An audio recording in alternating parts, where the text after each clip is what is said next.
Hello and welcome back to day 9 of the 100 Days of Making Comics challenge. I am not really doing anything in this screen draw. What?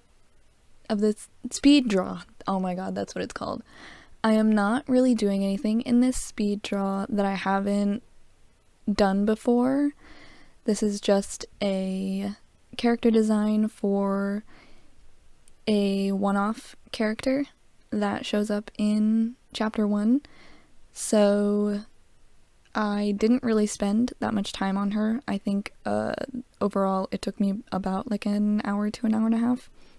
So this is going to be a relatively short video because what I want to talk to you about is how I script my comics. And I wanted to say, like, right off the bat that there is no standardized way that comic scripts are written.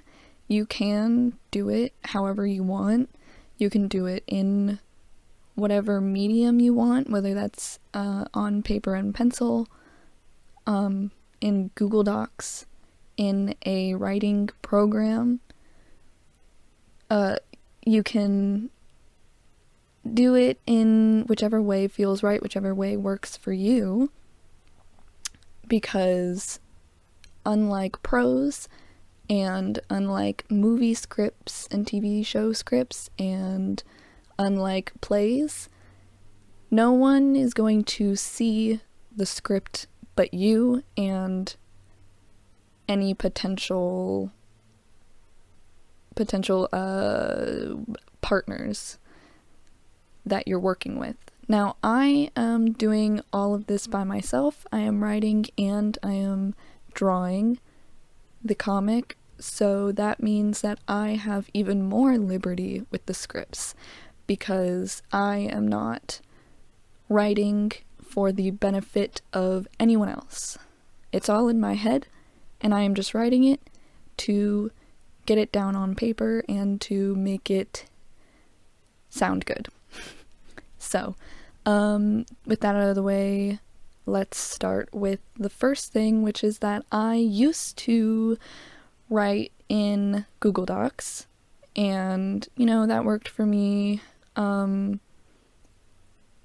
until I started doing more and more long form writing, and my plots got complicated and my world building got complicated, and it wasn't working anymore because it was just too many folders, too many documents. And so I bought the writing program Campfire, which is actually more of a kind of D&D campaign planner. It's like a little notebook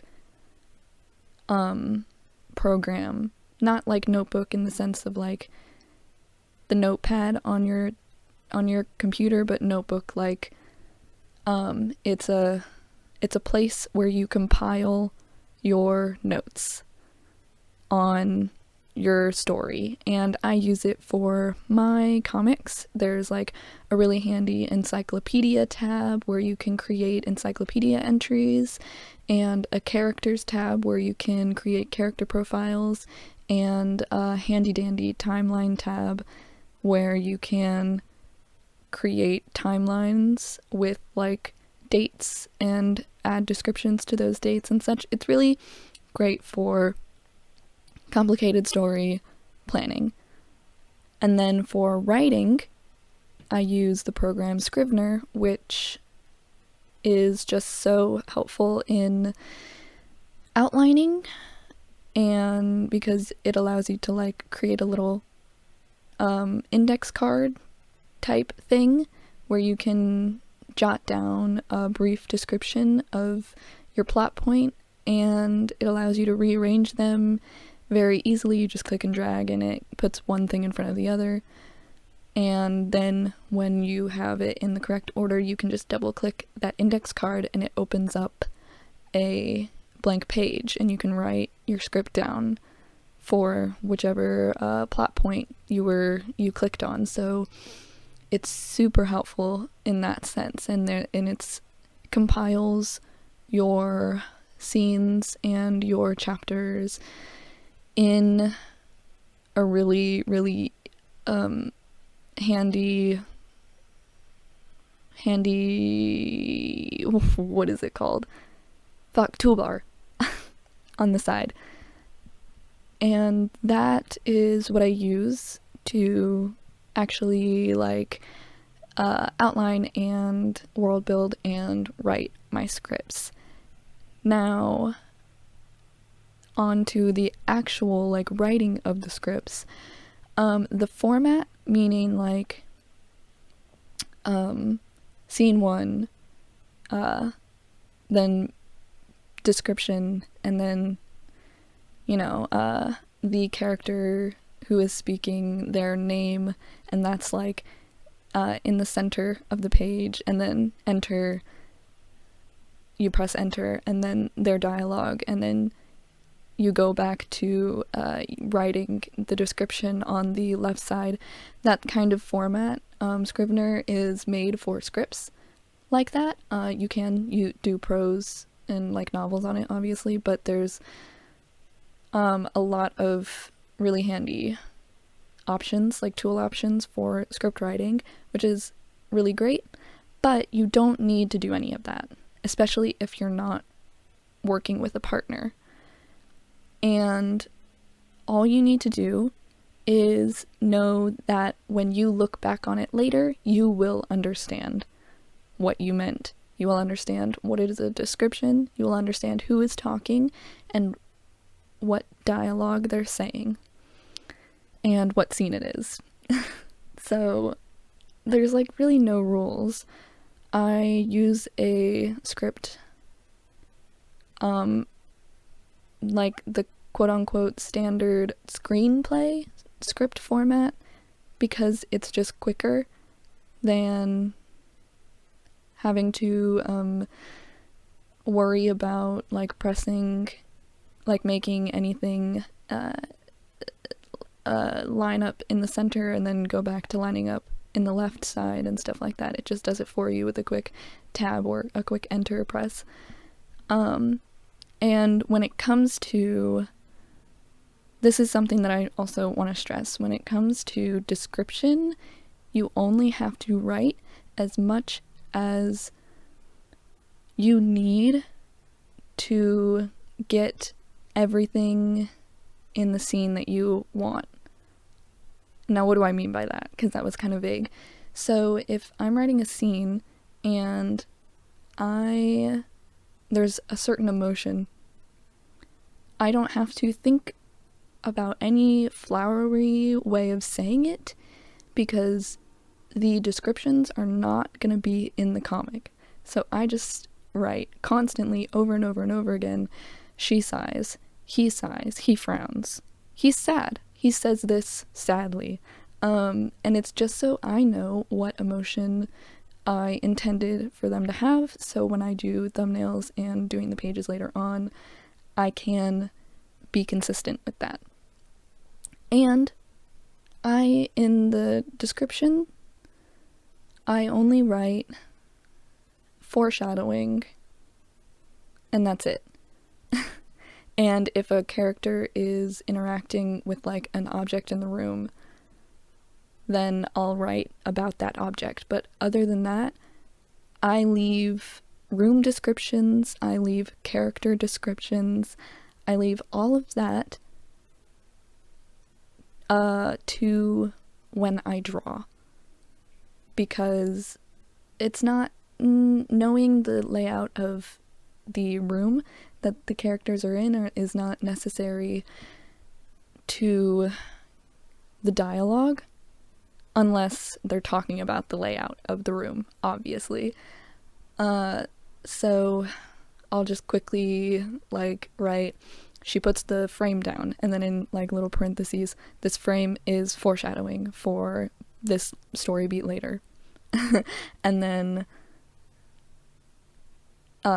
And then, you know, I just move on and say, she walked to the couch. She's frowned. Dialogue, dialogue, dialogue. Like, it's super low pressure, which is kind of refreshing since I am a prose writer.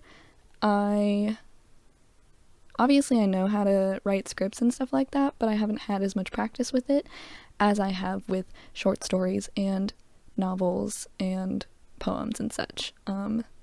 So keeping in mind that I don't need to make anything but the dialogue perfect is kind of hard. Like, sometimes I'll be like writing a description and be like, oh my god, I used that word already in the same page, and then I sit there and like, what other word can I use? And then I realize, shit, I don't need to think of another word. I can just use this same word as many times in the panel descriptions as I want, because no one's gonna read them but me. And then I'm like, ha ha ha, and I gleefully type the word frown and sigh and walk and talk and such just over and over and over again. And lastly, which probably shouldn't be last, probably should have said this at the very start, but scripts are all about dialogue and story. So just like how I said, you don't have to focus on the prose of the panel descriptions. You do absolutely have to focus on the prose of the dialogue. And you gotta make sure that when you're writing your scenes, the dialogue sounds good, sounds natural. You just want to think about your scene playing out as if it was a scene in a movie instead of a scene in a book, because that will help you when you're writing action descriptions and emotional descriptions and stuff like that, because thinking about it visually will help you in the long run when you're doing thumbnails and stuff like that. And if you think about how a character says a dialogue in a certain way, or like while you're writing it, a composition, like a shot composition comes to you and you think, oh, it has to, the panel has to look like that, then write panel description in there just so you don't forget, but leave the composition of the shot and everything like that to when you thumbnail. Just focus on making the dialogue good and making your story make sense and putting in foreshadowing and stuff like that when you script. I know sometimes it can be hard, but you can do it. I promise. So yeah, that's all that I have to say. I rambled on a little bit more than I thought I was, so it's actually not as short of a video as I thought it was gonna be, but I still hope that it was helpful, and I thank you for watching, and I'll see you later.